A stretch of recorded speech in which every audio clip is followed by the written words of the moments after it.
So as you can see on the wall, you know, this wouldn't be mounted on your truck unless you get this on like on a perfectly level workbench or something.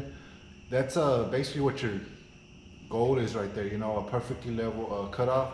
And you'll want both of them to be identical once you got both of your headlights on. And also don't forget to blow the dust off out of here, out of your headlight, you know, clean everything up. And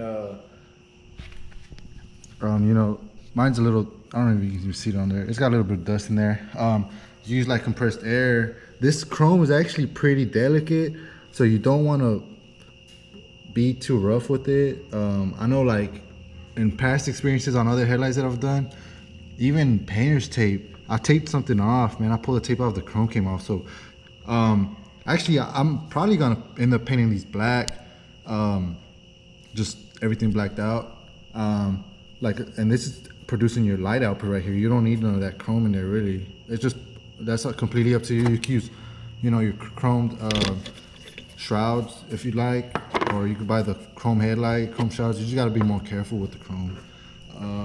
Other than that, always remember to wear your gloves, because you don't want your oils from the skin to get on that bulb. If you do get anything on that bulb, it's pretty good practice to clean the bulb with like alcohol wipe before your final installation. Also wipe this lens down. Other than that, man, I hope this helps you out. And don't forget to give a like and subscribe. So put a bead of the butyl all the way around, and then I usually just use a heat gun. You know, the butyl is pretty good. It doesn't, if you don't, I mean, unless you put it back in the oven for about 5 minutes, and then I use like some either vice grips, or you could go get you some little clamps, and you'll put this lens back on, and you know, adjust this and clamp it right here. Put maybe, I don't know, one on each corner or whatever on each side, and as soon as this cools down, the butyl, you're set, you're good to go. There's also some little clips you can buy. You can buy those too, you know, just extra insurance, but I've never had problems.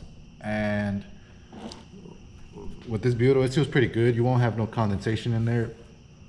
Also, yeah, you don't want to, remember, always wear your gloves. You want to be real careful with the inside of these lenses. Man, they don't have the protective coating like the outside does, so they will scratch up. And if you get scratches and you start trying to clean it up, man, you're probably gonna ruin a lens. So also, maybe do one lens at a time, or maybe just try to remember which lens you actually had on the left side and on the right side, because I kind of, a while ago, I got both of my headlights apart, but the other one actually kind of didn't fit on there. On the connectors for the high beam solenoid, these wires, it doesn't matter which way you put them in there. You can put it on either side. It doesn't really matter on the polarity, okay? So you'll just stick your wire in until it clicks. It'll go, these little tabs will go towards the inside. Has some little tabs in there, as you can see, and then you run the rubber grommet all the way down for your seal. Okay.